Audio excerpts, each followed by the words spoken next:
All right, everybody, here we go again. John Burton with you, and this is the Furnace Podcast. I just posted an article. Go to burton.tv/articles. You can read the whole thing there. I thought I would give you a little bit of a briefing on that article right here on this podcast. I talk about the freaky stuff in church, which really is the supernatural manifestations, the wild, bizarre, the Holy Spirit moving in power, all of that kind of stuff.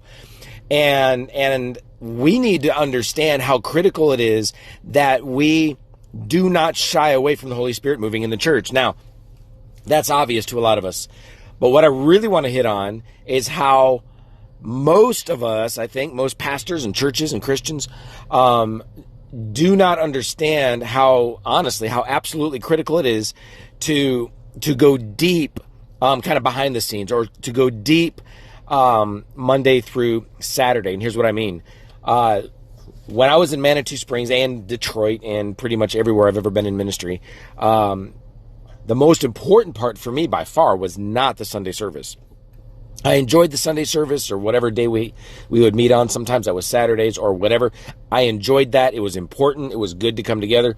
But the most important thing was all of the behind the scenes stuff, all of the prayer walks that we would take, all of the stuff that would result in supernatural encounters, that would result in standing in the authority that we have been given, the apostolic governmental authority, and advancing into the darkness, which usually for us manifested through prayer. And so we would prayer walk, we would decree, we would declare, we would stand in our authority, we would do all of these things. And we would experience some of the wildest manifestations that you can imagine, where the enemy would show up, where we would receive. I mean, there was this one particular time when we were simply praying. We weren't doing anything else. And people from as far away as Egypt started emailing me, opposing our ministry. We weren't doing anything publicly. They were opposing our ministry. I received letters from the quote-unquote worshipful master of the Masonic temple. It was vile. Oh my goodness, I can't believe what he wrote. And just coming against me and coming against our ministry, and received threats from a satanic group there in Manitou Springs. There was an organized effort against us in Manitou Springs.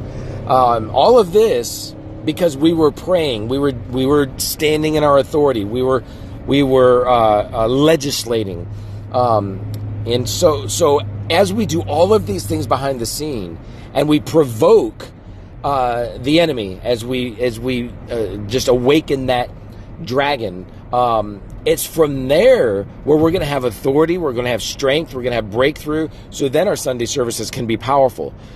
So then people will come in demonized on a Sunday morning, and there's vomiting out in the parking lot, which happened to us, or vomiting at the altar. Got to bring out the trash cans. And a lot of you out there, you're used to this kind of stuff, and but I think too many shy away because of all of the goofy, illegitimate, just emotional stuff that people, just in their overzealousness or their immaturity or whatever, that they'll bring, and then it creates this kind of atmosphere of crazy. But man, we need to trust the Holy Spirit. Think of Azusa. Go read my article, and I share some of the experiences there, and just things that people went through, and how God just blew up there. And we need that again. We need the freaky again. We've got to have that in our churches. But again, we can't just live life kind of, with a little prayer here and a little worship there and a little Bible there, and then presume Sunday mornings are going to just be electric. They're not. We've got to go get into some spiritual warfare. We've got to get into contending in the Spirit. We got to leave the prayer lists at home and start groaning in the Spirit and praying in the Spirit. That should take up our life. And then what happens is our services become more electric, and God starts moving more freely. But yeah, we need the freaky again. So go to burton.tv/articles. Burton.tv/articles. You can read my latest one there. In the question that I present is this: Are America's Spirit-filled church is really Spirit-filled enough. I don't think so. Not even close. So what do you think about this? I'd love to hear from you. Go to Burton.tv. You can send me a message. You can donate there. We appreciate our partners more than you know. And you can read articles, watch videos, and all of that kind of stuff. But I'd love to hear what you have to say about this, whether you are listening to this on Facebook or Twitter or whatever. Let me know what you think. All right? Talk to you soon.